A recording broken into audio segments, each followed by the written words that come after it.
La Academia de Medicina del Instituto de Chile ha convocado esta sesión pública solemne para incorporar oficialmente como miembro honorario al profesor Dr. Fernando Figueroa Alexandre. Me acompañan, encabezando esta sección, el secretario académico, doctor Marcelo Borges, la tesorera académica, doctora Leonardo Valdés, el académico y la secretaria académica, la doctora Medicina Pinto, el académico del número, doctor Sergio Jacobelli, y el académico electo, doctor Fernando Figueroa. Quiero saludar a las autoridades presentes, tanto con el presidente del instituto, el señor Casa, el profesor Joaquín Fernández, al doctor José Guzmán, rector de la Universidad de Los Andes, a la doctora Silvia Westermann, secretaria general del Instituto de Chile, presidenta de la Academia de Bellas Artes, la señora Pilar Ureta, secretaria general de la Universidad de Los Andes, don José Martí Siñán, vicerrector académico de la Universidad de Los Andes, doctor Antonio Buques, decano de la Facultad de Medicina de la Universidad de Los Andes, doctora Marisa Muñoz Casas del Valle, decana de la Facultad de Medicina de la Universidad de Portal, doctor Gilberto González, presidente de CONACEN, doctora Marcela Godoy, representante de la Sociedad de Bromatología, doctor Correa, vicedecano académico de la Facultad de Medicina de la Universidad de Los Andes, la doctora María Luz Parodi, directora de la Escuela de Medicina de la Universidad de Los Andes. Doctor Federico Vázquez, director del Centro de Investigación e Innovación Biomédica de la Universidad de Los Andes. Doctor Enrique Orcollazún, jefe de la Dirección de Investigación y Desarrollo Profesional de la Universidad de Los Andes. Autoridades de también de la Universidad de Los Andes, que han confirmado su participación, autoridades de salud, académico de la Academia de Medicina,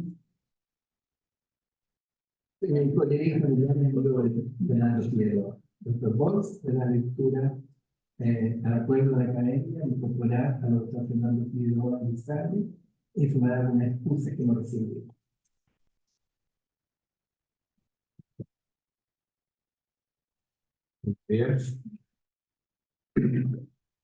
La Academia Chilena de Medicina del Instituto de Chile, en sección extraordinaria efectuada el 13 de diciembre de 2023, ha distinguido al profesor Dr. Fernando Figueroa Elizalde, eligiéndolo miembro honorario de la corporación.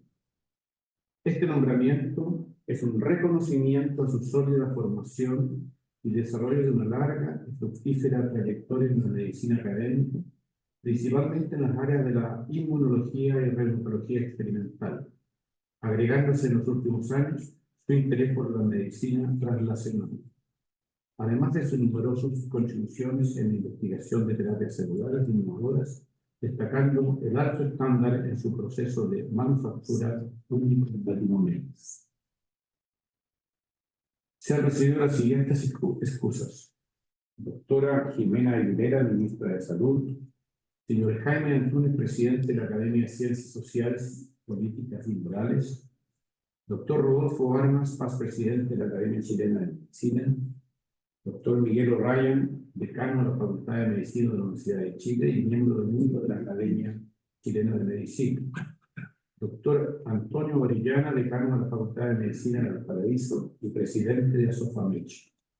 Doctor Alejandro Guajardo, decano de la Facultad de Ciencias Médicas de la Universidad de Santiago de Chile.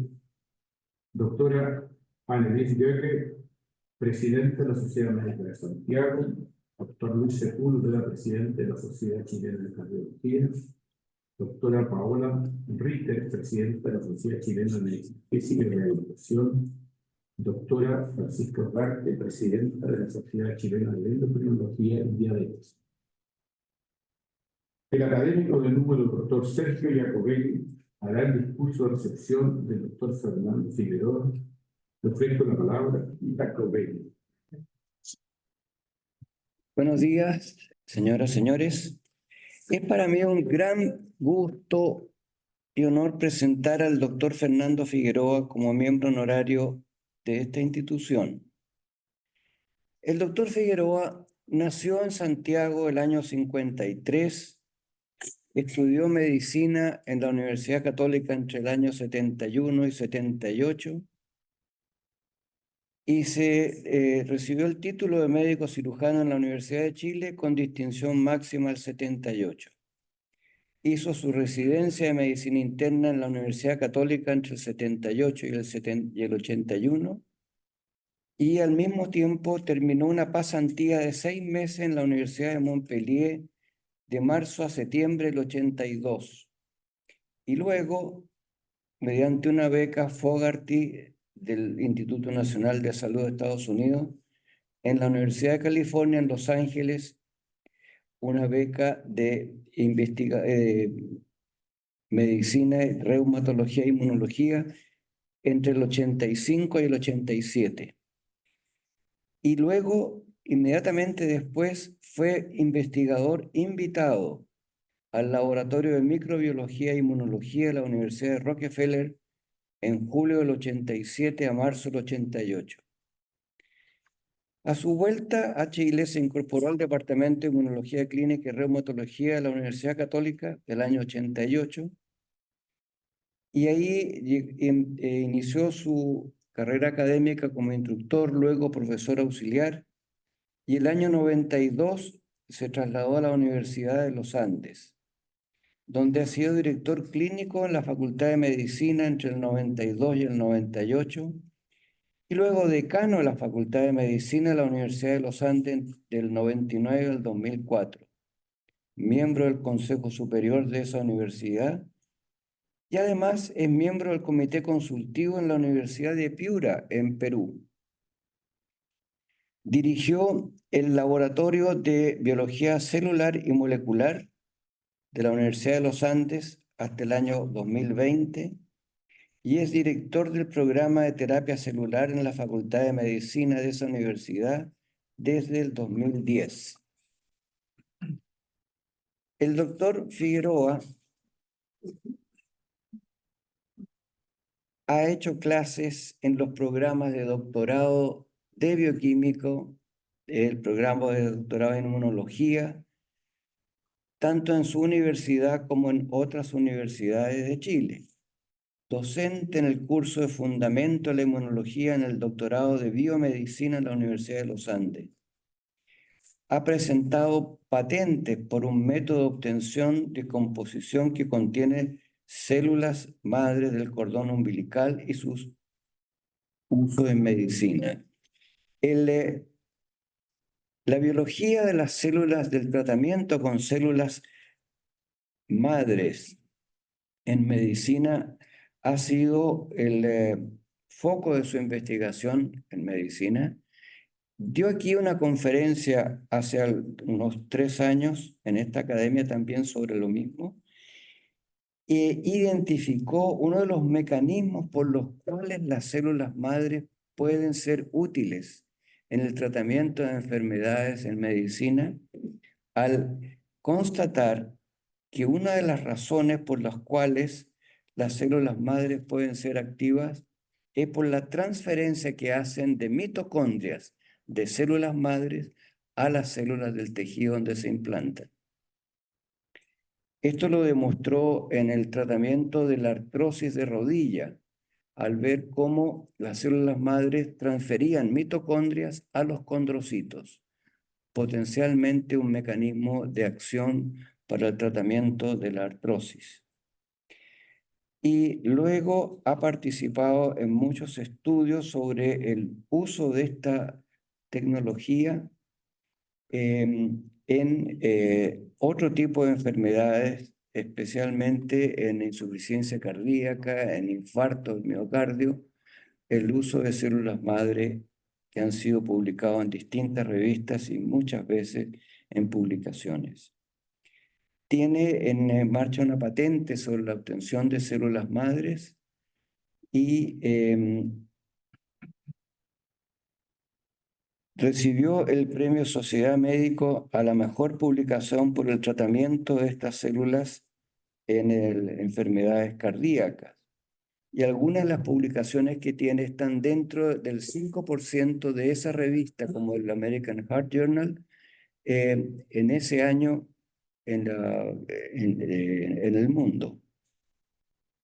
De ahí entonces, el doctor Figueroa es un investigador de primer grado, ha participado en las reuniones sobre el tema que ha tomado toda su actividad académica en Londres y en otros países del mundo, de modo que estamos aquí recibiendo a un investigador de muy buen nivel mundial, que manejando un tema nuevo ha desarrollado una fundación de Cells for Cells, Cells by Cells, con el cual se reúnen fondos, tiene proyectos Fondesit, muchos, y desarrollos también que han permitido acumular fondos para continuar con su trabajo, que ha sido, diría yo, espectacular en el tratamiento en medicina,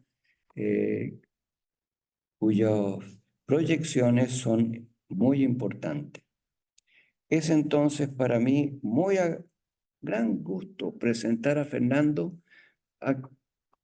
por ser un grande amigo también, y por haber sido su profesor y compañero por algunas publicaciones a lo largo de estos años. Eso es entonces el doctor Ressler, la presentación del doctor Figueroa. El académico electo pronunciará su discurso de incorporación titulado La travesía es la recompensa, de las universidades tradicionales a las privadas, a la biotecnología. Ofrezco la palabra al profesor Figueroa. El presidente de la Academia Chilena de Medicina, doctor Emilio Ressler, señora tesorera de la Academia Chilena de Medicina, doctora Gloria Pérez, señor secretario académico de la Academia Chilena de Medicina, doctor Marcelo Wolf, señor académico de número, doctor Sergio Jacobelli, profesor José Antonio Guzmán, rector de la Universidad de los Andes, autoridades universitarias, instituciones médicas, sociedades médicas, científicas médicas, académicos de la Academia Chilena de Medicina, colegas, amigos que me acompañan.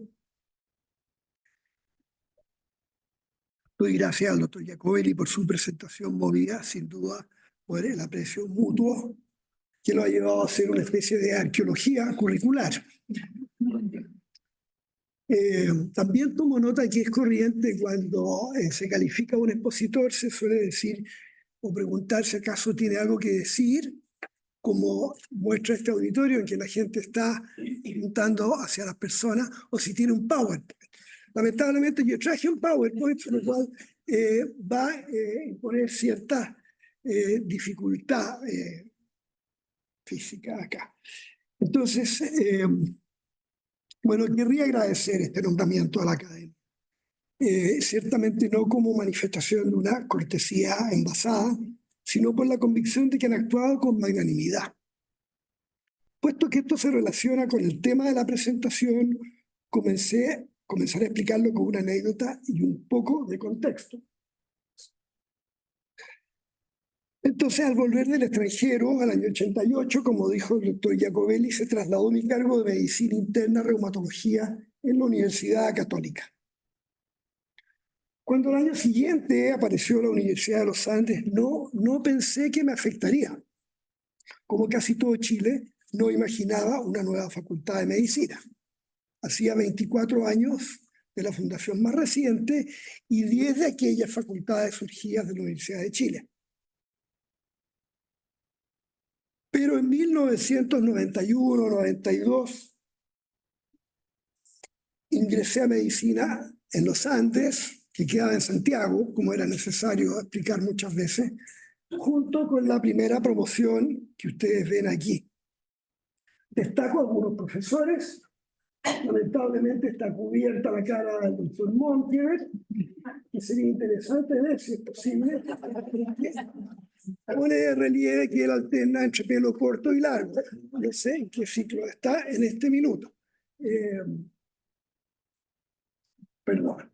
Entonces, lo destaco a él, algunos profesores de la Universidad Católica, algunos profesores nuestros que se han desempeñado en el extranjero, Muchos de ustedes reconocerán a otros especialistas en clínicas de Santiago. Algunos están aquí, otros están con nosotros en los Andes, lo cual genera una corriente de simpatía muy alta.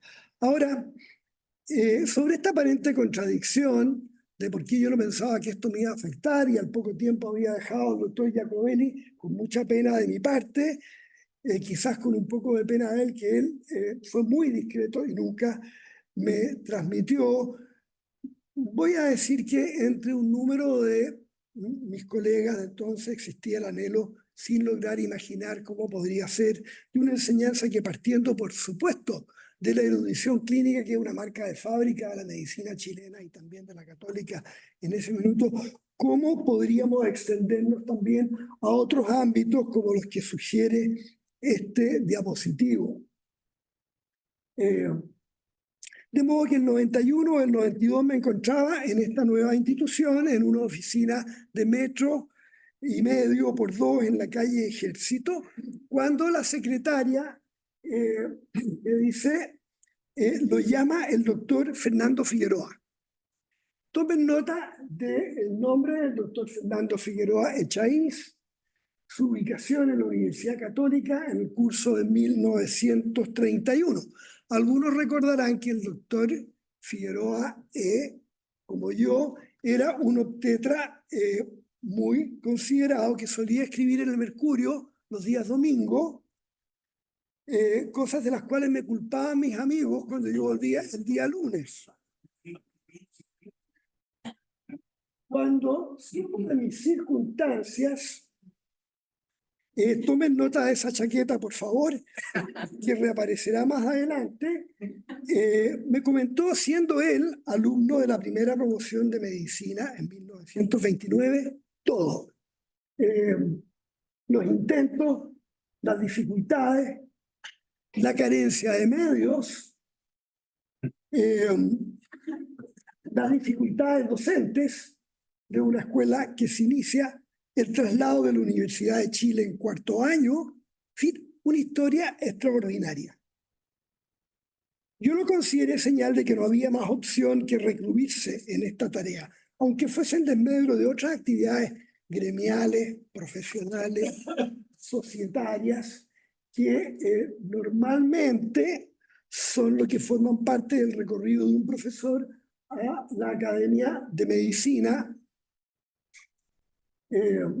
donde me encuentro hoy ahora, como apunté inicialmente, a mi juicio, por la magnanimidad de la academia, con mi dedicación a estas otras labores. Pero como intentaré mostrar también brevemente, mi nuevo domicilio institucional dio muestras de un dinamismo que en cierto modo era impensado. Ahora, se dice que cuando Henry Kissinger en los años 70 le preguntó al estadista chino Zhou Enlai por el éxito de la Revolución Francesa, este dijo, ha transcurrido poco tiempo. Pese a eso, con solo 33 años de distancia, yo creo que hay que volver a los inicios de esta nueva facultad entonces. Aquí se ve al doctor Antonio Vukusic, ahora decano nuestro, y también la carta que dirigió al diario El Mercurio un estudiante de 2º año nuestro. Tomen nota, ahí está él, quizás un futuro decano, quizás un futuro presidente de la Academia de Medicina. Ahora, yo querría evitar la autorreferencia tomando este consejo que me impresionó mucho viniendo de Claudio Arrau el año 91, cuando comenzó nuestra facultad. Es cierto que en ese momento yo creo que el riesgo de la soberbia para nosotros se presentaba en un nivel bajo, pero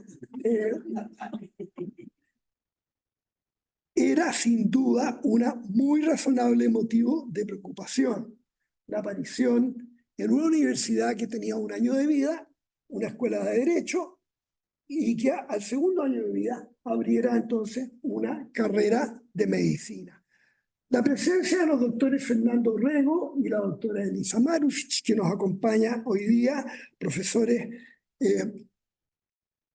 muy importantes en la universidad y muy visionarios en la Universidad de Chile, contribuyeron sin duda a darle crédito a esta facultad que nacía. En estas circunstancias, la Academia de Medicina asumió un rol reflexivo y aportó muchos datos, pero había información que no existía y que algunos supusieron.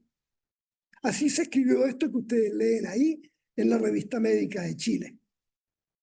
Pero ahora sí podemos ver los datos que aparecieron 6 años más tarde en un estudio auspiciado por la Asociación de Facultades de Medicina de Chile, ASOFAMECH, desde la Universidad Católica, también en la Revista Médica, donde se observa que el número de médicos por habitante en Chile estaba por debajo del que correspondía a su nivel de desarrollo económico, llevando a los autores en esta conclusión, que está redactada en inglés, en el original, a concluir que este déficit persistiría en el futuro previsible. Esto a mí me recordó la cita famosa del presidente Netscape, que está traducida aquí, pero que voy a leer en inglés, que es muy simpática. Dice, "If we have data, let's look at data. If all we have are opinions, let's go with mine." La discusión ulterior se extendió al sentido y riesgos de la creación de nuevas instituciones de educación superior, otra vez con la participación de la Academia de Medicina en la persona del doctor Ricardo Cruzcoque, que entonces era representante de la Academia ante el Consejo Superior de Educación. Una de las conclusiones, entonces, en parte tentativa de esa conferencia suya, tuvo que ver con el pronóstico de que esto, la extensión de las universidades nuevas, iba a permitir satisfacer las demandas insatisfechas que existían entonces de educación superior, y nuevamente aparecieron los datos. Si alguien está pensando que he abandonado el tema que me corresponde, quizás debo darle la razón. Pero Chile necesita noticias positivas. Yo voy a mostrar 2 y luego de eso voy a volver a mi escritorio en la Universidad de los Andes. La primera es que la cobertura de educación superior en Chile desde el año 81 ha aumentado 11 veces en comparación con 6,5 en la región, lo cual la constituye, de acuerdo con el pronóstico del doctor Cruzcoque, en la primera en toda la región. Aunque este hecho admite más análisis del que yo soy capaz de hacer, no es irrelevante y encierra algunos beneficios por cuanto las personas que transponen el umbral desde la educación media a la universidad en Chile aumentan su nivel de ingresos en torno al 250%, como muestra esta comparación de una amplia gama de países, donde Chile representa el segundo incremento más alto a nivel mundial. Volvamos ahora entonces a mi escritorio en la Universidad de los Andes, en la calle Ejército. En ese balcón que ustedes ven ahí, se tomó esa fotografía celebrando la llegada a los espejos frontales, que en el fondo era un nuevo hito del trabajo clínico de nuestros alumnos. Pero esta foto tiene otra peculiaridad, es que si se le hace un zoom al espejo frontal y se invierte, aparece la imagen del doctor Rodrigo Alonso, secretario de la facultad, tomando esa fotografía. Con él trabajamos durante un ciclo de 13 años de gestión en los asuntos académicos, administrativos, chicos y grandes, sobre todo muchos, que había en ese momento para un grupo pequeño de personas. Cada vez que teníamos que zanjar algún desacuerdo, lo cual no era raro, el doctor Alonso sentenciaba: es que tú eres un investigador, con lo cual quería decir un inútil. En lo que concierne a la investigación durante ese periodo, mantuve mi interés en las enfermedades del tejido conectivo, sobre todo en la fiebre reumática, que todavía reemerge en brotes incluso en naciones desarrolladas. Es por lo demás la única enfermedad autoinmune que tiene un desencadenante específico único, conocido, sin el cual no hay enfermedad, que es el estreptococo beta hemolítico grupo A o Biógenes, y que presenta reactividad cruzada con antígenos del huésped, como muestra esta inmunofluorescencia indirecta del doctor John Zabriskie del año 66. Por esta razón, dedicamos esfuerzo a caracterizar las células de sangre periférica y el infiltrado linfocitario valvular de pacientes con carditis activa. Y en Rockefeller evidenciamos que esas células que están dentro de las válvulas de la carditis activa reconocían preferencialmente antígenos de cepas reumatogénicas, que son distintas a las nefritogénicas. Uno tiene una u otra enfermedad, nunca ambas, como secuelas postestreptocócicas. Esta es una idea que yo propuse al doctor Zabriskie, que me llevó a pasar noches durmiendo en el sofá de su oficina en el laboratorio en Rockefeller, esperando las válvulas que llegaban en unos medios de cultivo, en unos tubos de cultivo desde Sudáfrica, de niños operados con carditis activa. Yo tuve que dejar Rockefeller antes de lo que pensaba. Esto lo terminó el doctor Yoshinaga. Fue proverbial porque cuando yo no tenía suficiente currículum y estaba sentado en el mismo escritorio que les mostré, llegó esta publicación que me permitió postular y obtener un proyecto Fondesit entonces. En los años 90, demostramos entonces restricciones en el uso de genes de cadena variable del receptor T de las células que infiltraban las válvulas, lo cual sugería un efecto de superantígeno como mecanismo. También demostramos la presencia de ADN bacteriano en las válvulas de pacientes incluso muchos años después, pero no teníamos la capacidad técnica ni de secuenciación para dirimir este problema en aquel entonces. Luego, entonces, comparamos prospectivamente el significado de la carditis clínica versus la puramente ecográfica, que en aquel entonces no cumplía los criterios de Jones, que han sido modificados posteriormente en el 2015, porque demostramos que el significado era indistinto de una de otra.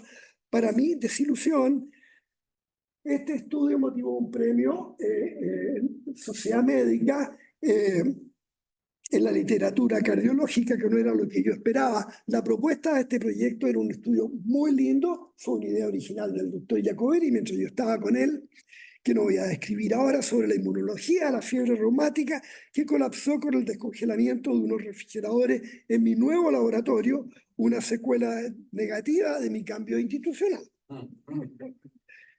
Pero al dejar el decanato de la facultad en 2004 y retomar una dedicación científica mayor, como se ve con bastante alegría en esta fotografía, cabía preguntarse entonces cómo lograr un desarrollo científico, un impacto mayor y eventualmente una investigación que fuese sustentable. En estas líneas, posiblemente muchos de nosotros recordamos la expectación que se produjo con la emergencia de esta literatura que yo mostré previamente aquí en la academia hace unos años, que auguraba un cambio de paradigma médico, mostrando que había tejidos previamente considerados terminales que no lo eran. El paradigma del uso de las células madre ha evolucionado un poco después de esto. Al alero de esta promesa, hicimos entonces este primer proyecto Innova Corfo. Esta es más o menos la propuesta, también mostré esto aquí previamente, por la cual las células hematopoyéticas de la médula ósea eran capaces de regenerar, músculo cardíaco. La verdad es que el proyecto que hicimos era un poquito diferente porque las células las poníamos por vía intracoronaria. Entonces, como decía el alero de esta promesa, construimos con el doctor Bartolucci y el doctor Carrión, ambos están aquí, el primer laboratorio GMP con estándares de calidad compatibles con el empleo de células vivas en terapia humana, donde se tomó esta foto un poco vintage con un teléfono anticuado del año 2006. La rectoría apostó a promover este desarrollo y puso en marcha la Dirección de Investigación y Desarrollo a cargo de Matías Vial, que en aquel entonces tenía como único propósito expandir esta propuesta nuestra. Esta supuesta nueva biología se explota, sin embargo, desde hace más de 60 años como trasplante de médula ósea, por ejemplo. Pero su desarrollo y marcado interés público se ha prestado a distorsiones y por eso yo presenté esta especie de pequeño resumen de la terapia celular también aquí en la academia hace tiempo, mostrando que hay distintas opciones, incluida esta difusión de terapia celular con terapia génica, que están dando origen a las células CAR-T. Muchos de ustedes sabrán que este es un nuevo formato de terapia antitumoral muy poderoso. Sin embargo, lo que nosotros más hicimos fue dedicarnos a las células mesenquimales del estroma. Esta fue la base para originar un emprendimiento universitario centrado en la investigación básica y translacional que mencionó el doctor Jacobelli y que denominamos Cells for Cells, o C4C, y que el 2022 fue destacado por, aquí viene un título largo, la División de Políticas Públicas del Ministerio de Ciencia, Tecnología, Conocimiento e Innovación como el caso de spin-off más exitoso universitario en Chile.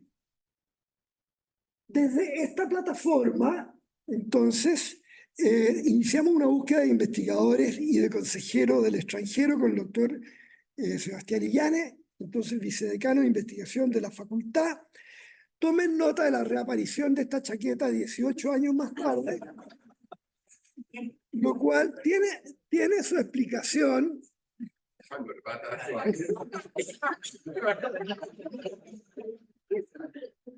Esto es solo 14 años más.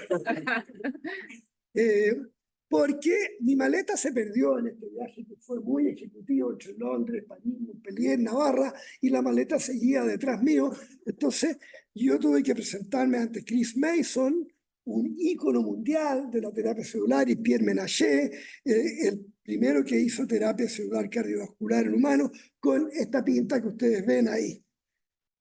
Entonces, después de todo esfuerzo, decidimos contratar a algunos investigadores, entre ellos, en primer lugar, el doctor Maroun Curie, del centro SMART del MIT en Singapur. Él fue el primer alumno de posgrado el alumno de doctorado, perdón, de algunos de mis amigos de Montpellier, donde estuve el año 82.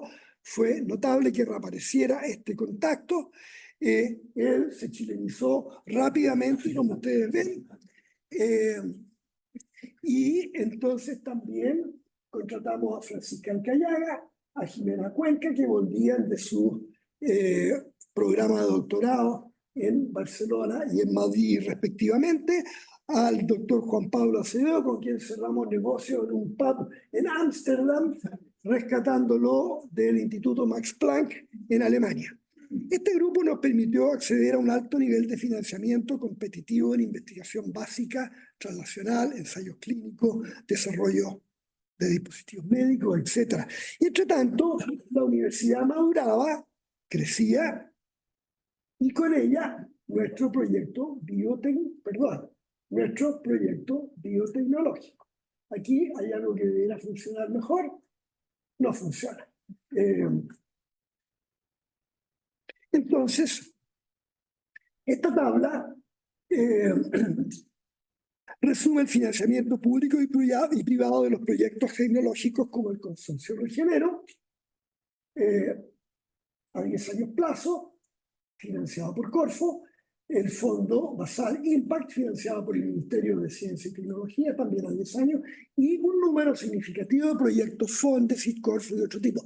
Todos los investigadores básicos que aparecieron en la figura anterior tienen uno o más proyectos Fondesit o de este tipo. El primero de ellos, quiero destacar entonces el fondo Basal, que también a 10 años plazo enlaza a investigadores básicos, ingenieros, médicos de las universidades de Chile, Pontificia Universidad Católica de Chile de Valparaíso, de la Frontera y de los Andes, sumando un aporte muy significativo para la investigación transnacional. ¿Qué resultados científicos y técnicos ha producido este grupo? Ahí hay algunos ejemplos. Por supuesto que yo no participo en todas estas publicaciones del grupo, ni en todos los ensayos clínicos, pero sí en algunos que voy a mostrar. Este es el resumen de los ensayos clínicos publicados en rojo y en curso en azul. El primero de ellos Ups.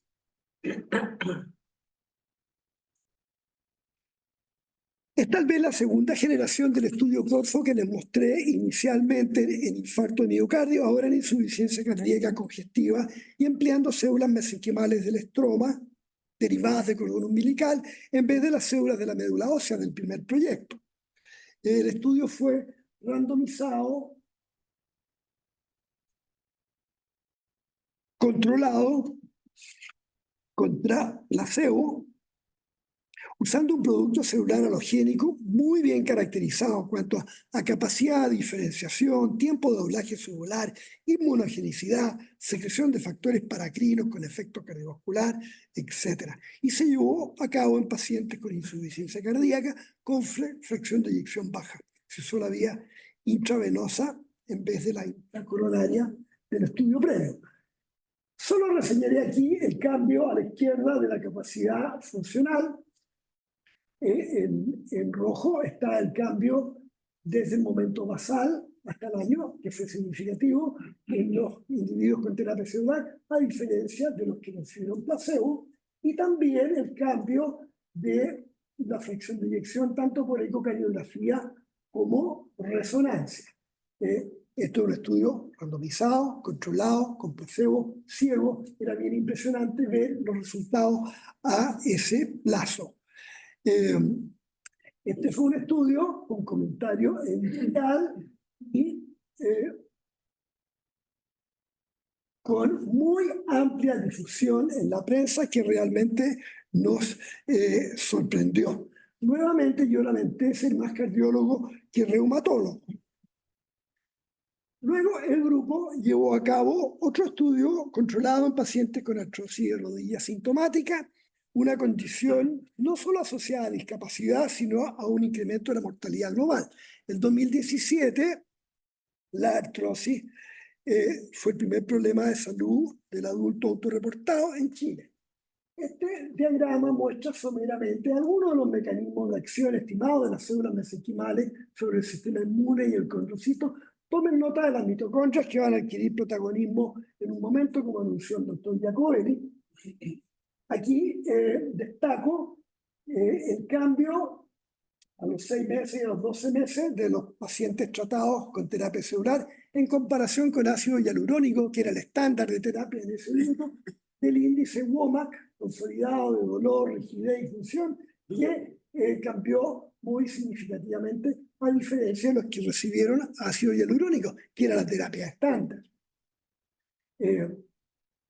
En el gráfico abajo señalo que solo los individuos que recibieron doble dosis alcanzaron en el 100% de los casos el estatus de respondedores a terapias OMERACT o ARFI.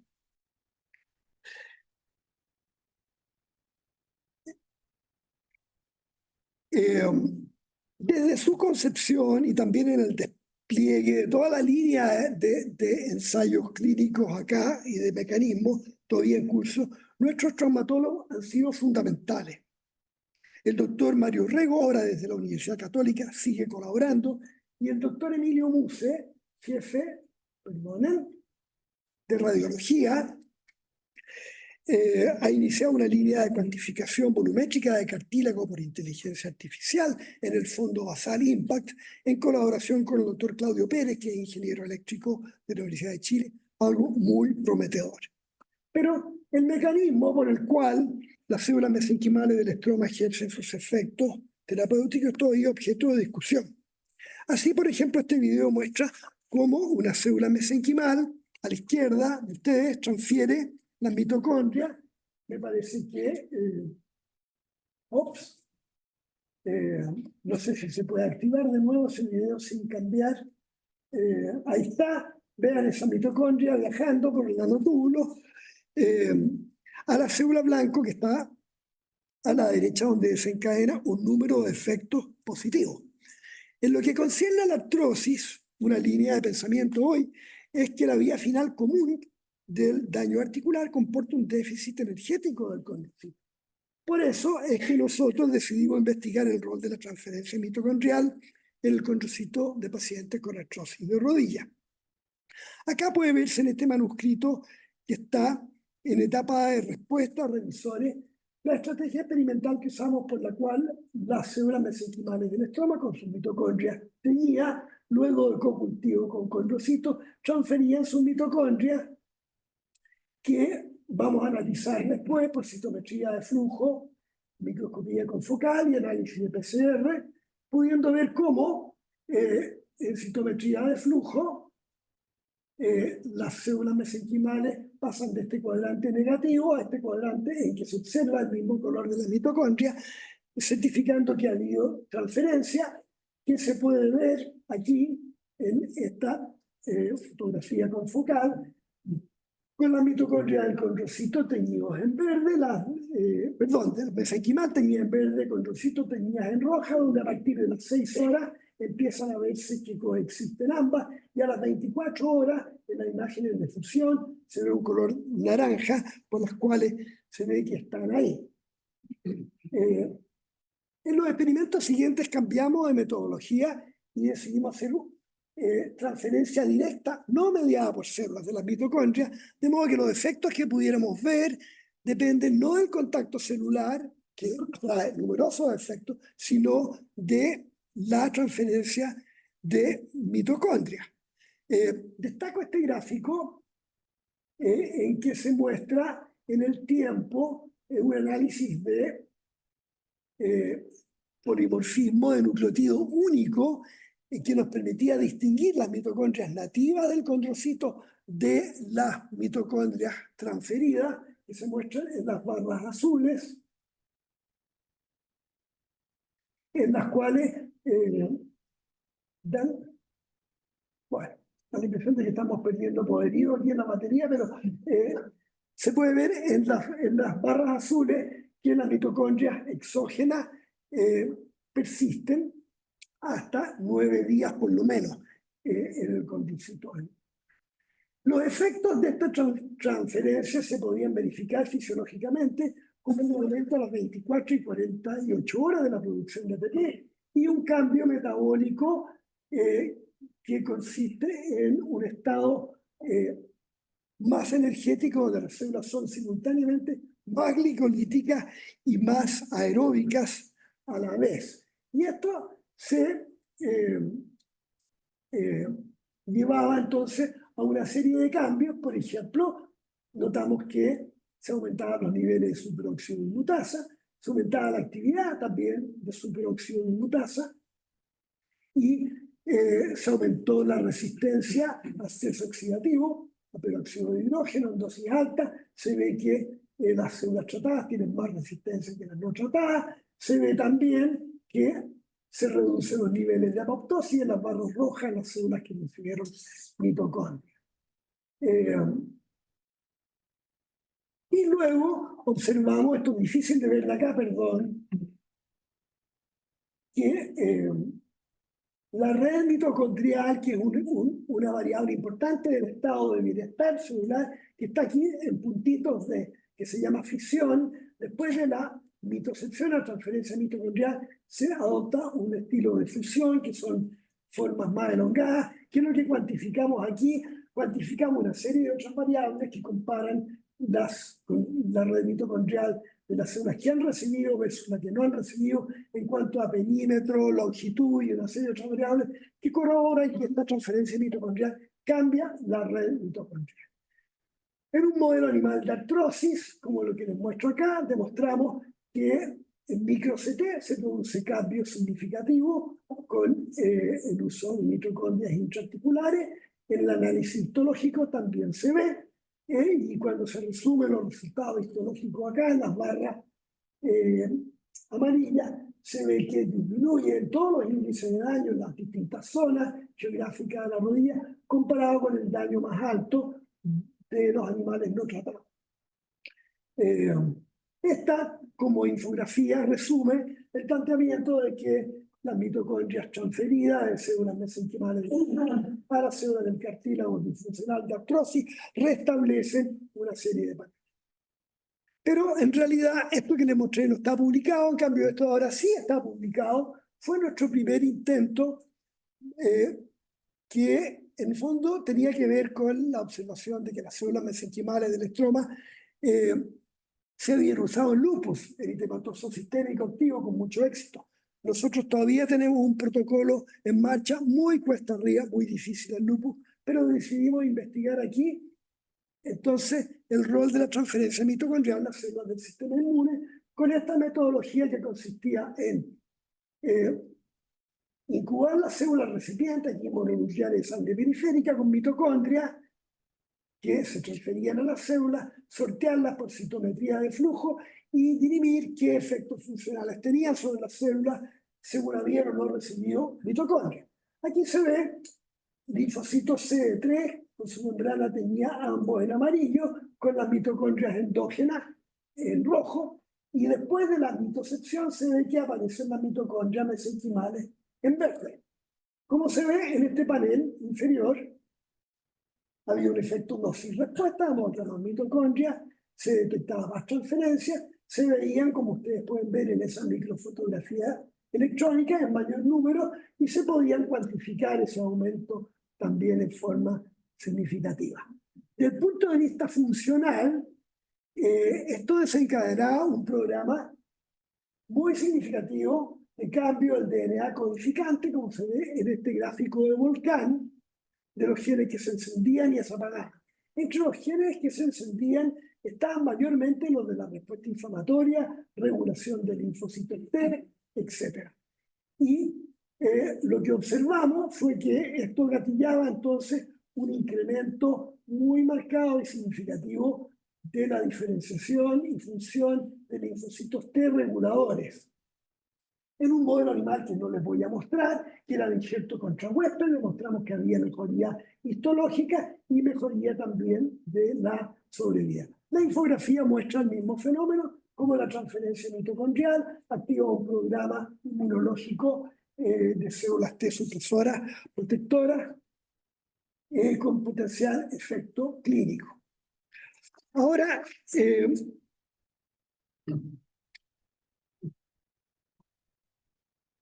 para que nuestro grupo mantuviera su productividad, eso no está construido todavía. Por lo menos el rector lo sabe. Y sustentabilidad a largo plazo. Siempre hemos tenido el anhelo de originar alguna solución importante de un problema de salud con un socio mundial que pueda ayudarnos aquí a construir este centro. Por eso quisiera terminar mostrando dos ejemplos del trabajo del doctor Juan Pablo Acevedo, uno de los investigadores principales del Consorcio Regenero y del Fondo Basal Impact, que todos hemos soñado que quizás compitiendo con las mitocondrias nos lleven a este punto. Ellos han desarrollado una biotinta en base a gelatina de salmón, un proyecto que han hecho en conjunto con el doctor Javier Urriones y otros,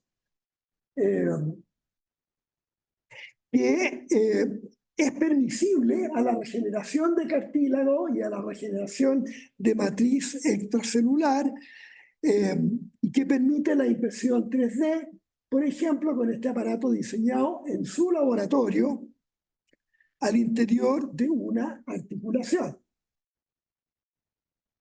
Y esto está en estudios en animales y en muestras cadavéricas también. Otro